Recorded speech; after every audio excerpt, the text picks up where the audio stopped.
The buzzing of her phone was subtle, blending into the ambient hum of soft jazz in the paper loft.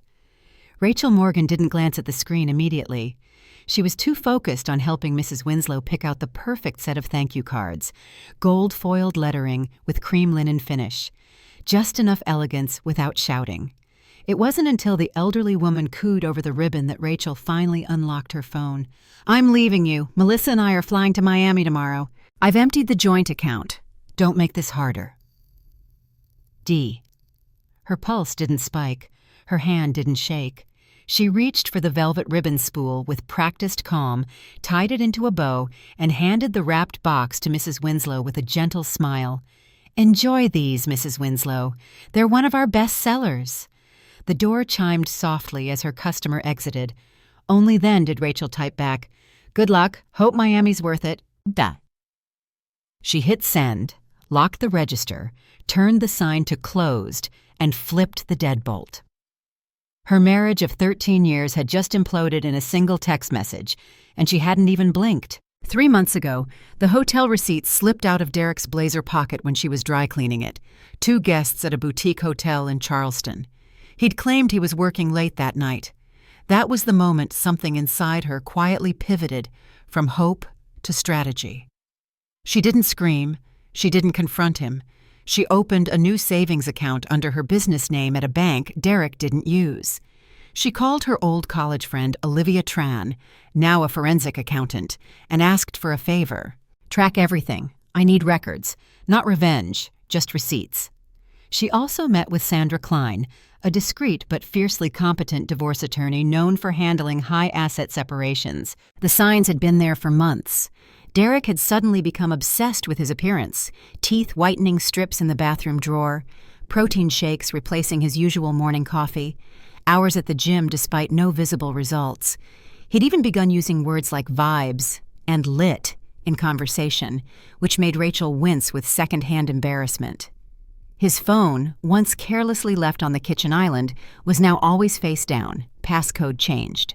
When she joked about it, he laughed too loudly, too falsely. Then came Melissa. Rachel had met her at the company's holiday party. 23. Fresh out of college. Rachel remembered the way Melissa clung to Derek's arm, her laughter bubbly and forced, her dress borderline indecent, and how she had looked at Rachel with wide-eyed faux admiration and said, "It's so cool that you still run your own little shop. Still?" Rachel wasn't clueless. She was patient. And patient women are dangerous when pushed too far. She poured herself a glass of Pinot Noir from the hidden bottle she kept in the office. Not for stress, but for clarity. Opened her laptop. Typed a single sentence to Sandra. "It's happening. File everything we discussed. Let him run to Florida. I'll handle the rest." There would be no public spectacle, no late-night crying sessions, no begging. Rachel had spent over a decade building her life, her business, and her identity. She was not about to hand that over to a man having a midlife crisis with someone who still used glitter eyeliner. The texts kept coming that night. "Don't bother begging. Melissa gets me. She's not cold like you. You'll be okay. You've got your little shop to keep you busy. Let's try to keep this civil. I already told my family it was mutual." Rachel didn't respond. She just forwarded each message to Sandra, who replied with a thumbs-up emoji and, "He's digging his own grave. Keep them coming." She opened her desk drawer and pulled out a thick manila folder labeled Derek Evidence. Inside were printed credit card statements from the last 8 months, screenshots of Venmo transfers titled "For the Suite" and "Our Night." A photo she'd printed from Melissa's public Instagram of her posing on a yacht with the caption, "Miami Bound." Rachel stared at the folder a moment longer, then placed it back in the drawer. There was a calmness in her chest she hadn't felt in months. The next morning, as the sun rose over Savannah and painted the shop windows with golden warmth, Rachel sipped coffee from her favorite mug. Calm is a superpower. Her phone rang. It was Sandra. "Emergency filing is in. The asset protection order's been submitted too. If he touches anything else, we freeze him out completely. Do you want him served in Miami?" Rachel let out a breath through her nose, measured and even. "Not yet. Let him enjoy his little vacation first. She hung up and unlocked the front door of the paper loft, flipping the sign to Open. Her first customer of the day was already waiting with a latte in hand and a story about her niece's upcoming wedding. Rachel smiled warmly. Let's find something unforgettable. That night, Rachel sat at her desk and reread the last message Derek had sent. At least your little shop will keep you busy. She clicked her tongue thoughtfully, then looked up at the neatly framed incorporation certificate on her wall, signed, sealed, and solely in her name since 2009. This little shop was about to become his worst nightmare. The sun was already beating down on the tarmac when Derek and Melissa stepped off their flight at Miami International. Melissa squealed at the palm trees. Derek adjusted his too-tight designer blazer, trying to exude confidence, though his collar clung to his neck like guilt. They walked hand in hand toward baggage claim, buzzing with excitement, and Derek with arrogance. "This is it, babe," he said, sunglasses sliding down his nose. "Fresh start. No more judgment. No more nagging. Just you, me, and a beachfront condo." Melissa giggled, oblivious to the unraveling storm ahead.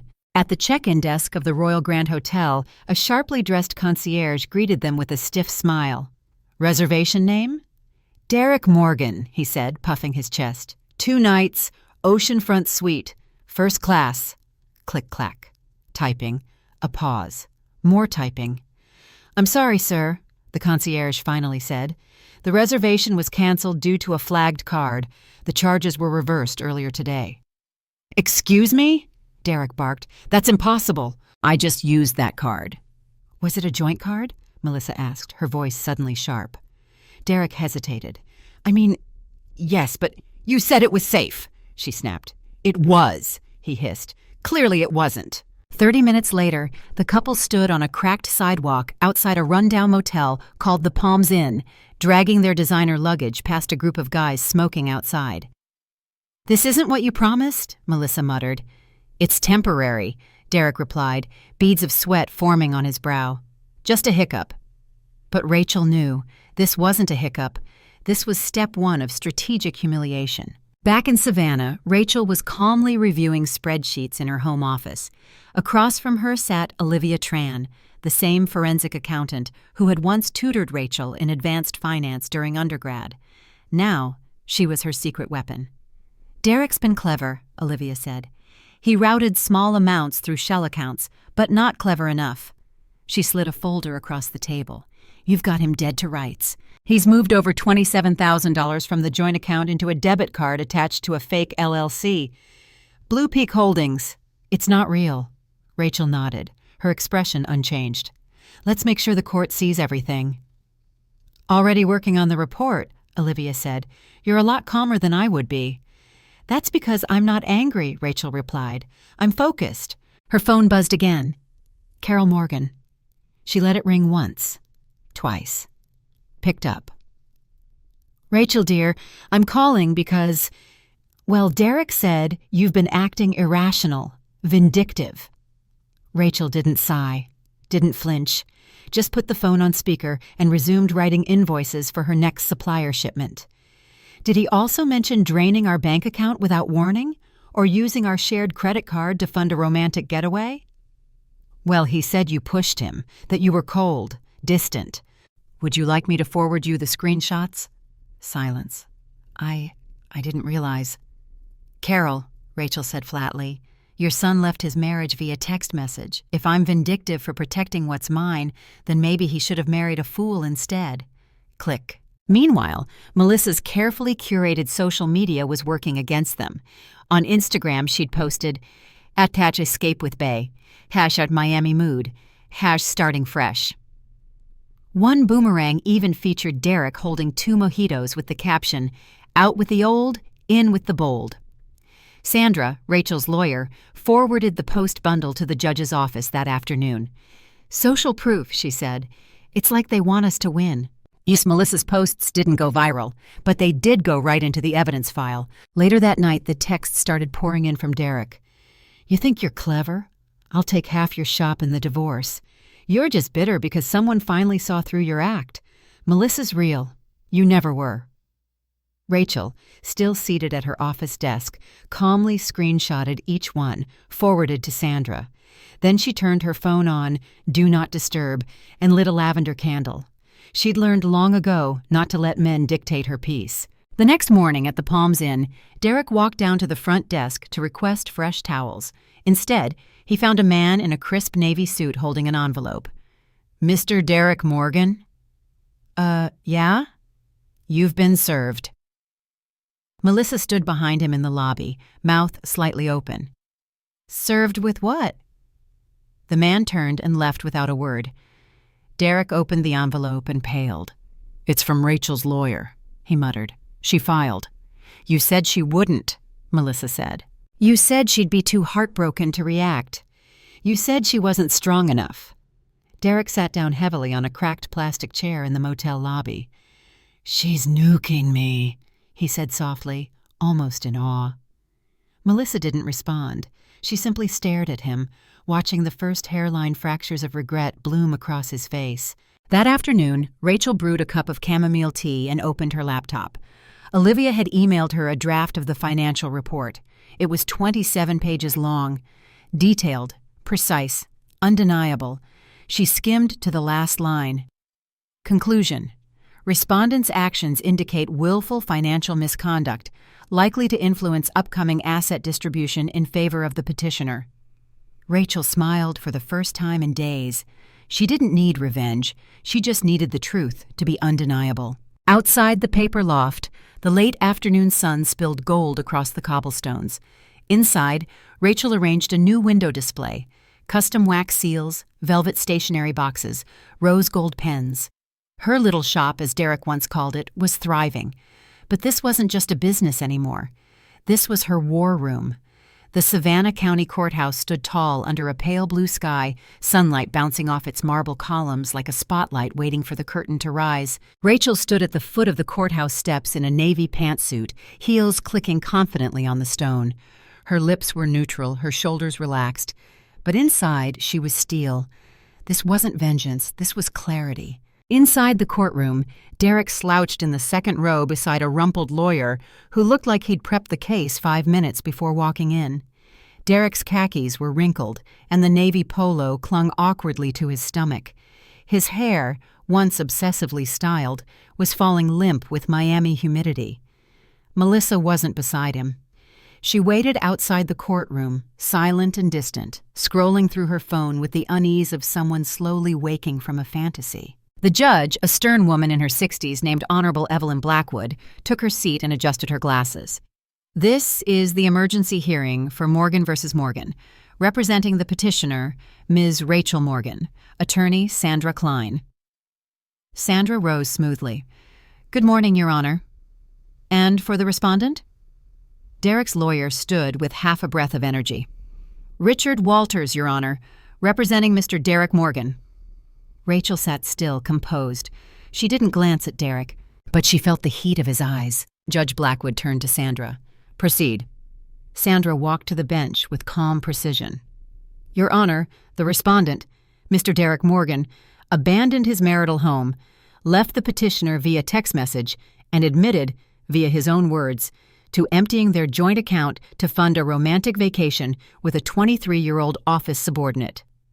She handed over a binder labeled Exhibit A.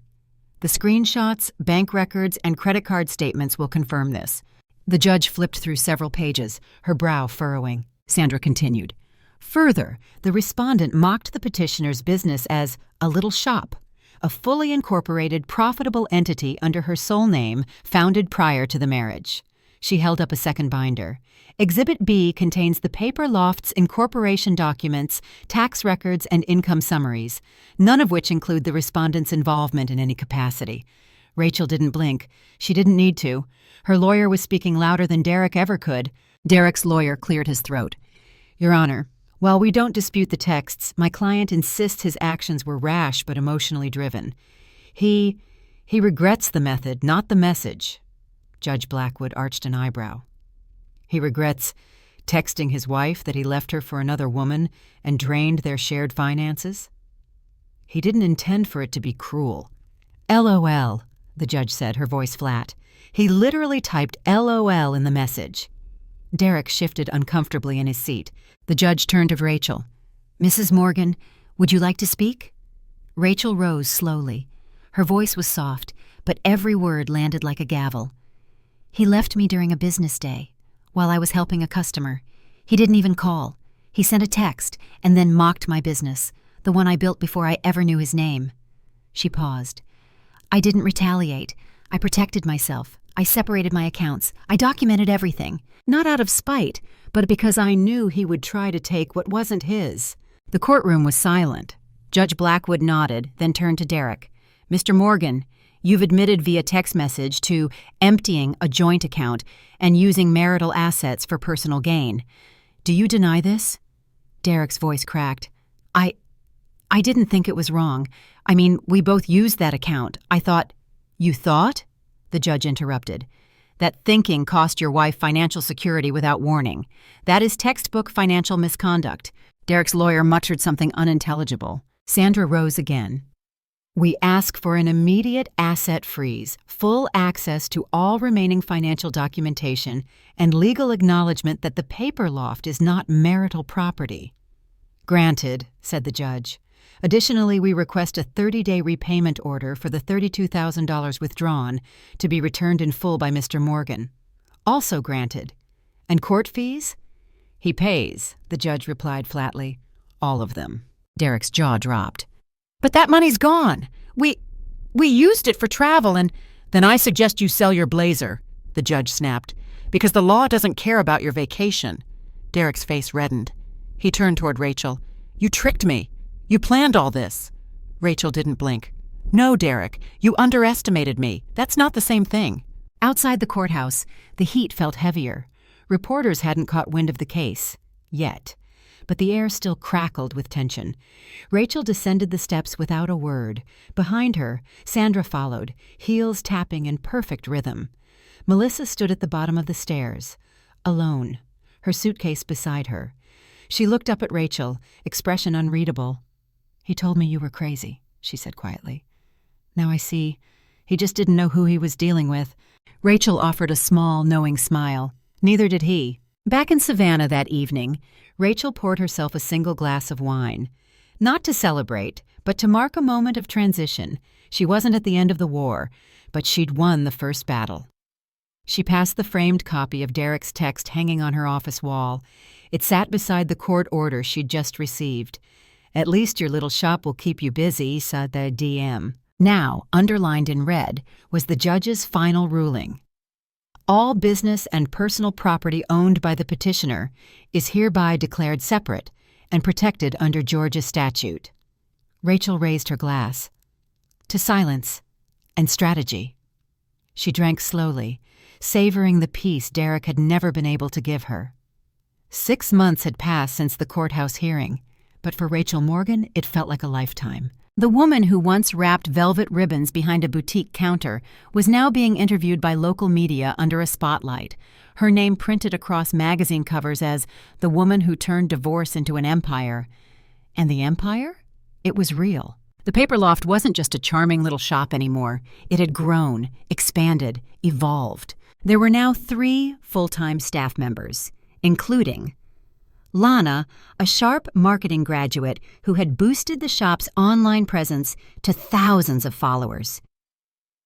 Ava, a customer service rep turned community manager who handled emails, orders, and public inquiries. And Emily, a 21-year-old design intern from SCAD who admired Rachel with quiet awe.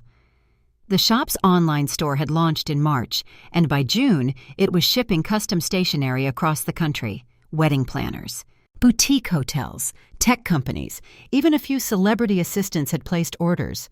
Rachel had always built quietly, but now she was being noticed, loudly. The first time she saw her name in a headline, she didn't cry.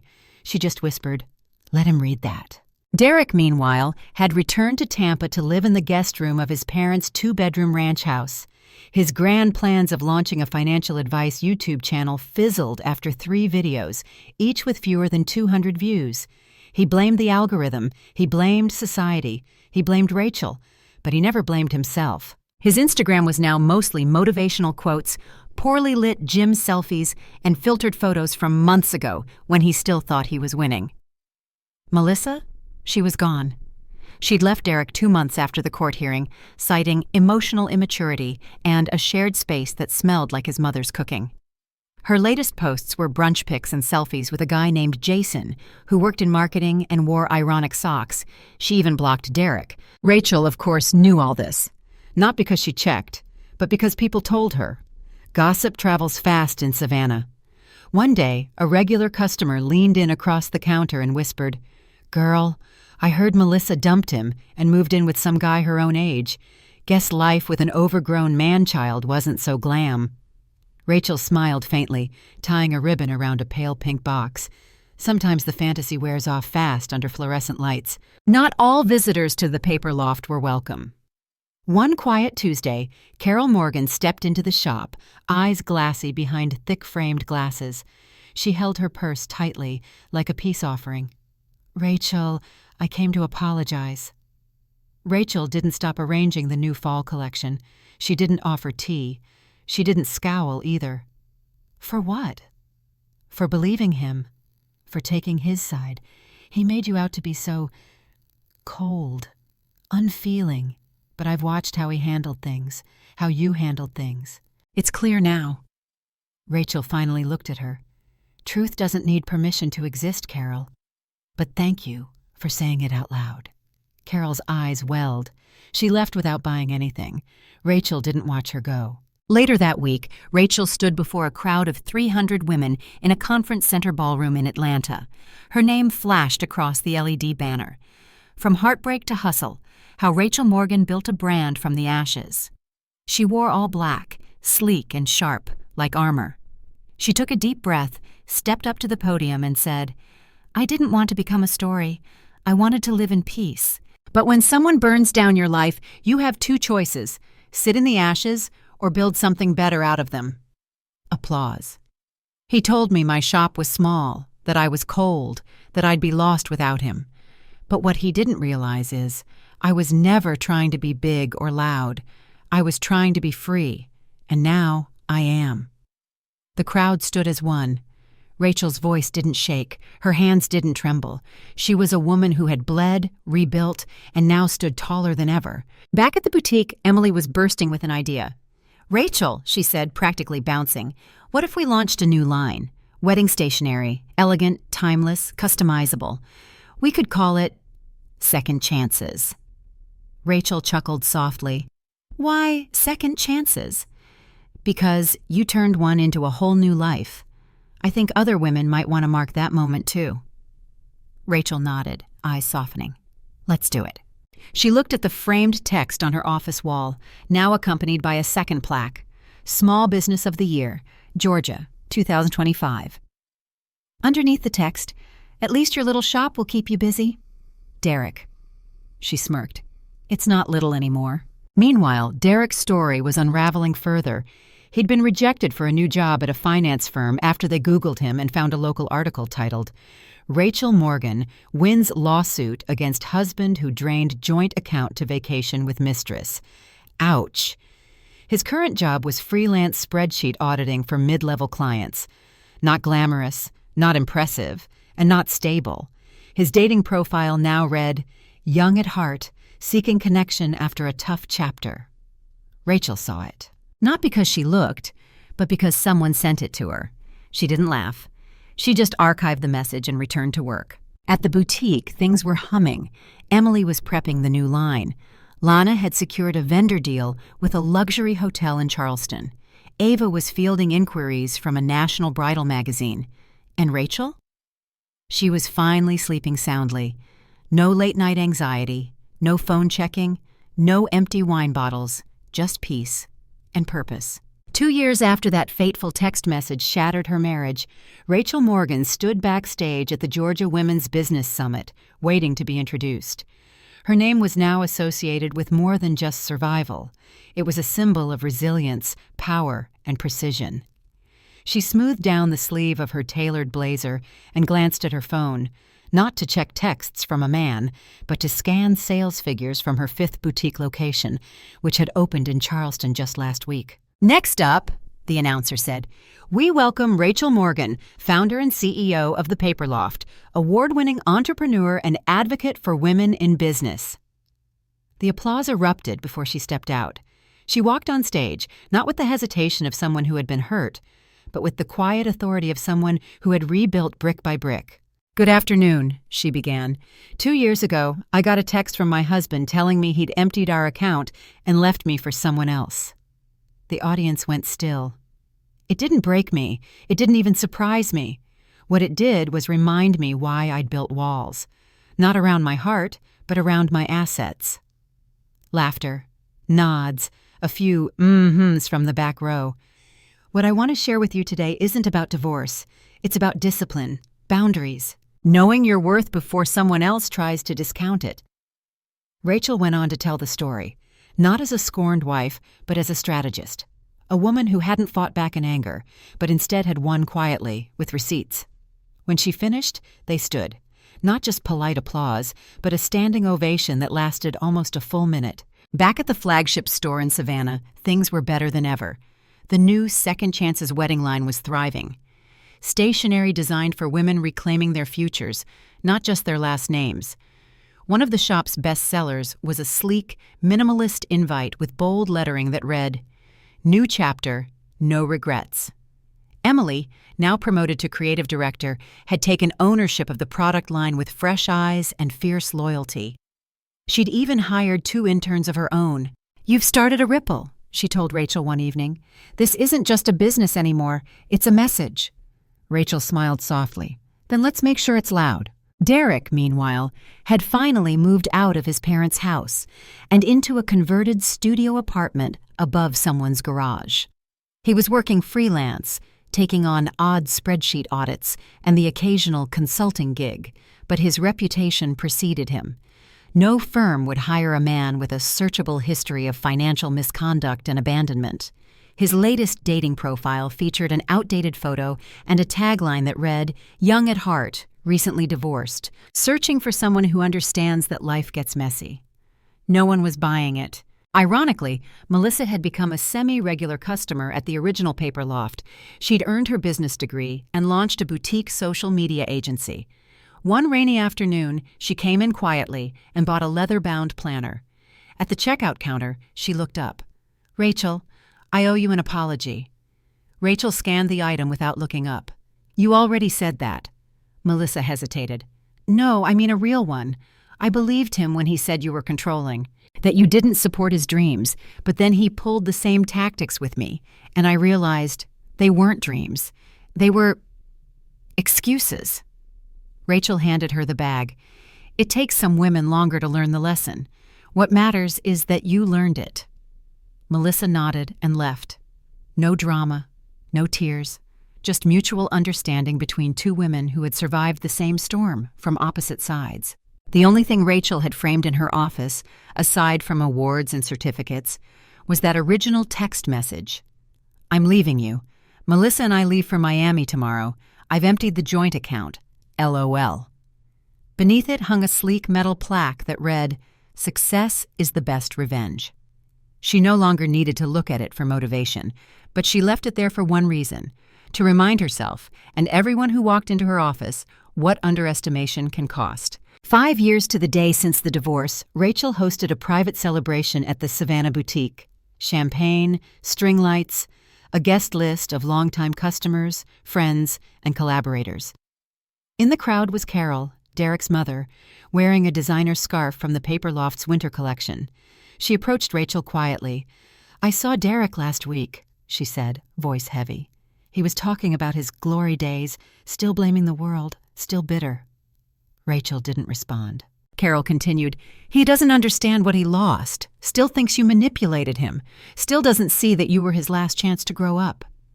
Rachel finally spoke. "He didn't lose everything in the divorce, Carol. He threw it away before the papers were even filed." Carol looked down, then back up. "You know, I used to defend him. But I think the real legacy here isn't his failure. It's your example. You taught our whole family the difference between enabling someone and supporting them." Rachel nodded once.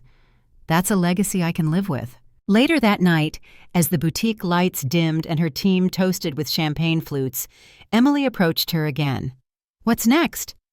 Rachel looked around at the store, the place that had gone from being called a little shop to being the heart of a growing empire.